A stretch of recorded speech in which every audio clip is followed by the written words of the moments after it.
नमस्कार। मैं डॉक्टर वासुदेव शेट्टी। इस समय मैं थर्ड सेमेस्टर बीएससी के लिए जो कोणार्क नाटक है उसमें सेशन 7 से 9 तक जो है विचार, उसके बारे में मैं प्रकाश डालना चाहता हूँ। जगदीश चंद्र माथुर द्वारा लिखित ये कोणार्क अब शुरू होता है। नाटक के अपनी सीमा होने के कारण जितना कम सुख सुविधा में या साधना में व्यक्त कर सकते हैं उसे बहुत ही अर्थपूर्ण ढंग से लेखक व्यक्त करते हैं। नाटक शुरू होती है और वहाँ कुछ लोग काम कर रहे हैं बाहर, और कोणार्क के किसी एक कोने में महाशिल्पी विशु है और उसके साथ सौम्यश्री दत्त भी बातें कर रहे हैं। ये उन दिनों का है, लगभग 1200 शिल्पियाँ 12 साल तक काम करते हैं और अब मंदिर करीब करीब पूरा हो चुकी है। केवल शिखर बिठाना यानी अम्ल पर शिखर बिठाना बाकी है। त्रिपटदार जो कलश जो कहते हैं, जो आखिरी काम है। लेकिन कई दिनों से कोशिश करने के बावजूद भी कलश बिठाने में असमर्थ है। स्वयं महाशिल्पी विश्व हैरान है। इतने सारे सुंदर सुंदर मंदिर निर्माण करने के बावजूद भी पता नहीं इस मंदिर में ये आखिरी कार्य क्यों मुझसे संपन्न नहीं हो पा रहा है। इसके बारे में वो चिंतित है।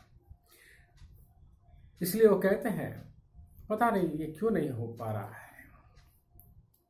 लेकिन इस बीच में सौम्यश्री और वो कहते हैं मंदिर यानी आप लोग पत्थर में ऐसे जान फूंक दिए हैं, डाल दिए हैं, जैसे ही मंदिर पूरा हो जाएगा ये मंदिर भूल जाएगी कि ये जमीन का पदार्थ है, अर्थात ये जमीन से ऊपर उठकर उड़ने लगेगी। इतने सुंदर बनी है, ऐसे वो कहते हैं। कह नहीं सकता हमने पत्थर में जान डाल दी है, उसे गति दे दी है। वह बोल रहा है कि धरती का पदार्थ है। सौम्य कहते हैं यह सब बाद में सोचना विशु, अब यह सोचो उत्कल नरेश की क्रोधाग्नि झेलने का भी कोई प्रबंध करो। यानी राजा नाराज।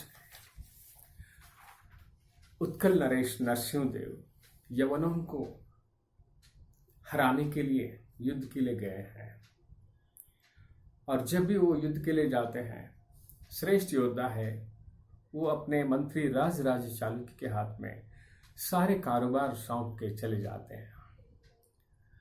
विशु कहते हैं महाराज की क्रोधाग्नि नहीं हो सकता, महाराज हम लोगों के साथ बहुत प्यार करते हैं। नहीं, ये मत सोचना, ये महादंड पाशिक यानी मंत्री का भी हो सकता है। ये बातें करते हैं और इसके साथ और एक बात कहते हैं। धर्मपद नाम के एक शिल्पी आया है, बिल्कुल छोटे उम्र का है और बहुत कम समय में बहुत सुंदर सुंदर मूर्तियों का निर्माण करता है। आशु शिल्पी कहा जाते हैं और उनकी बातों सुनने लायक होता है। बहुत ही विचारों को ऐसे व्यक्त करता है, सुनने वाले बस सुनते ही रहते हैं। ये बहुत ही सुंदर ढंग से आपस में बातें करते हैं। इस बीच में सौम्यश्री कहते हैं आखिर मैं कब तक नाट्याचार की वेश में खड़ा रहूं, क्योंकि सौम्यश्री दत्त अक्सर जिस पत्थर में जो कला को भरना है उस वेश में आके वो खड़े हो जाते हैं उनके सामने, यानी महाशिल्पी विशु के सामने और साथ ही शिल्पियों के सामने खड़े होते हैं देर तक और उनकी छवि को देखकर ये पत्थर में तैयार करते हैं। तो ये बातें ही बात में कहते हैं। सौम्यश्री कहते हैं आप जितने भी समय लेंगे हमें उतना समय मिलेगा, यानी जितना देर होगा जो इनॉग्रेशन के समय यानी जो आरंभोत्सव के दिन जो तैयारी करना है उसके लिए हमें समय मिलेगा। तो वो कहते हैं उस समय तुम क्या करने वाले हो। गीत भास्करम, जिसे आज भी आप जानते हैं कोई सा समारोह का आयोजन करते समय या कोई उद्घाटन करते समय वहां नृत्य वगैरह का आयोजन करते हैं। मैं गीत भास्करम करना चाहता हूं। गीत भास्करम सुंदर श्रृंगार से भरा हुआ सूर्यदेव और कुंती के कहानी कहते हैं, लेकिन उसे सुनते ही देर तक महाशिल्पी विष्णु चुप हो जाते हैं। एक तरह आघात से वो चुप होके बैठते हुए देखकर साम्यश्री पूछता, क्या बात है? तो वो कहते हैं, 17 साल पहले मैं जहाँ काम करता था वहाँ सारिका नाम की एक लड़की थी। अपने गांव से वो हाट में यानी मार्केट में, मंडी में आ जाती थी, गांव के चीज़ों को लेके बेचती थी। और उस समय हमारे साथ उनके प्रेम हो गए। और प्रेम भी क्या है, अनंत सुख देने वाले, आनंद देने वाले। फलस्वरूप वो गर्भवती हो गए। लेकिन कायरपन के कारण मैं उसे छोड़ के आया। ये दुख मुझे सता रही है। क्या बात है? साम्यश्री पूछते हैं, तुम इतने दुखी होने के बावजूद भी अपने सारे दुख को यहाँ पत्थरों में ऐसे तैयार कर रहे हो, उस शक्ति को, नेगेटिव फोर्स को एक पॉजिटिव रूप में, यानी मंदिर इतने सुंदर बना रहे हो। वो कहते हैं, विष्णु कहते हैं अपनी सारिका की कहानी कहता है, कायरपन के कारण गर्भवती सारिका को 17 बरस पहले छोड़ आने के बारे में मुझे अतीव दुख है। तो इस बीच में बाहर से वो चाहते हैं, कहते हैं, धर्मपद नाम की जो नवयुवक, मैं भी सुना है, लेकिन आपसे वो मिलना चाहते हैं। तो ठीक है, उसे बुलाओ। वो कहते हैं और काफी बातें होती हैं। कैसे लग रहा है मंदिर, ऐसे वो पूछते हैं। तो वो कहते हैं, श्रृंगार की मूर्तियों को देखकर मैं संतृप्त हो चुका हूँ, काफी हो चुकी है। लेकिन आपको उन लोगों के बारे में भी सोचना है जो पसीने से भरे किसान है, धारा के विरुद्ध नाव खेलने वाले मल्लाह है, और लकड़हार है, यानी लकड़ी को काटने वाले। देखिए, ये उन दिनों का जो मुख्य कार्मिक वर्गों का जो काम था वो करते थे, आम लोगों के काम। ऐसे लोगों के बारे में भी आपको निर्माण करना चाहिए, मंदिर में ऐसे भी होना चाहिए, ऐसे वो कहते हैं। तब वो विष्णु कहते हैं, जंगल में तरह तरह के फूल पौधा होती है, बहुत सुंदर सुंदर होता है, लेकिन माली उपवन बनाता है, उपवन यानी गार्डन बनाते हैं, तो केवल चुन चुन कर फूलों को, पौधों को लेके आते हैं, ऐसे कहते हैं। इस बीच में अचानक राज चालुक्य मंत्री जो है बिना कोई सूचना दिए आते हैं। राज चालुक्य आ रहे हैं, वो भी बिना किसी सूचना। अरे हम उनके कैसे स्वागत करेंगे? महाशिल्पी विष्णु दुखी हो जाते हैं।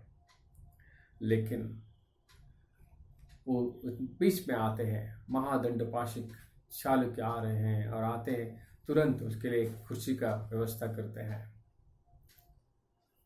सुना है राजकोष का धन व्यर्थ हो रहा है, ऐसे मैं सुना है। पिछले 10 दिन से मंदिर का जो आखिरी कार्य है, कलश बिठाने का कार्य नहीं हो पा रहा है। आप लोग समय बर्बाद कर रहे हैं, गप्पे मार रहे हैं और सुवर्ण मुद्रा में वेतन मांगते हैं। ये लड़का क्या कर रहा है? धर्मपद को देखकर बातें करते हैं, मैं शिल्पियों के दुख कहने के लिए आया था महाशिल्पी से। राज चालुक्य मंत्री एकदम नाराज हो जाते हैं, अपने साथियों से कहते हैं, इसको धक्का देकर बाहर निकालो। नहीं, उसकी जरूरत नहीं, मैं जाता हूं। तो इस तरह कहकर धर्मपद बाहर जाता है और महाशिल्पी से कहते हैं, अगर 1 हफ्ते के भीतर इस मंदिर का निर्माण ना हुआ, कलश बिठाने का कार्य पूरा ना हुआ, तो आप लोगों की हाथ काट दी जाएगी 1 सप्ताह के भीतर। महाशिल्पी पूछता, ये क्या राजाज्ञा है? राजाज्ञा? ये महादंडपाशिक की आज्ञा समझो, राजाज्ञा ही समझो, ऐसे कहकर वो चले जाते हैं। उनके जाने के बाद धर्मपद वापस आते हैं। मैं सारी बातें सुना। आप चिंतित हैं कलश बिठाने के बारे में। मैं यदि आप अवसर देंगे तो उसके बारे में सोचूंगा। और वो कहते हैं, अभी जो कमल का पंखुड़ी जैसे जो पत्थर में बनाया गया है, हालांकि राजीव जो मुख्य पत्थर का कोर्तक है यानी सप्लायर, वो कई बार उसका हर तरह से नाप लेने के बावजूद भी कलश न बिठाने के बारे में दुखी है, वो कहते हैं अवसर देंगे तो मैं जरूर देखूंगा करूंगा, ऐसे धर्मपद कहते हैं। और धर्मपद कहता है अभी जो कली के रूप में जो है, यानी सारे पंखुड़ियों को इधर से उधर यानी उल्टा करने से जो खिले हुए कमल की तरह हो जाएगा, तो बीच में जगह कम हो जाएगी और आराम से आसानी से कलश बिठा पाएंगे। महाशिल्पी विश्व धर्मपद के ज्ञान के बारे में पहले भी जानते थे, क्योंकि सौम्यश्री वगैरह वगैरह बता चुके थे। ये उनकी खासियत है, कम समय में बहुत सुंदर मूर्तियों का निर्माण करना और बातें भी ऐसे करना जैसे काफी इंटेलेक्चुअल ढंग से बातें करते थे, भले ही वो बहुत छोटे उम्र का हो। तुम्हारे बात में दम है जरूर, और वो कहते हैं और वहां उस क्षेत्र में जाके देखते हैं। धर्मपद कहता है यदि मेरे तरीका सफल हो गया तो आप मुझे क्या देंगे, क्या चाहिए तुम्हें? समारोह के दिन यानी उद्घाटनोत्सव के दिन आपकी सारी अधिकार आप मुझे देंगे, सिर्फ एक दिन के लिए। हाँ हाँ मुझे मंजूर है, कहते हैं। अगल बगल में स्वामी श्री राजू वगैरह हैरान हो जाते हैं, क्या बात है? नहीं, मुझे कोई पद की आशा नहीं है। वो कहते हैं महाशिल्पी मैं ये सारे स्वीकृत कर चुका हूँ, देख चुका हूँ, बस मैं मंदिर पूरा हो तो जिंदगी में मेरे सारी प्रशस्ति यानी पुरस्कार जो कुछ है मैं देना चाहता हूँ। तो इसलिए वो कहते हैं मैं आपको एक दिन के लिए देने के लिए तैयार हूँ। ये बहुत ही अर्थपूर्ण ढंग से जो इसमें लेखक लिखते हैं। और इसमें और एक बात है, तो मंदिर का निर्माण ऐसी की गई है, चुंबक शक्ति के प्रभाव से मूर्ति को ऐसा शून्य में रखा गया है, इसलिए कहते हैं जरा सी एक का भी पत्थर आप हिलाएंगे तो पूरे शिखर गिर सकता है, ये सौम्यश्री को कहते हैं। और महाशिल्पी विश्व अपनी खूबी किस तरह बनाया गया है मंदिर में, ये कहते हैं। नमस्कार।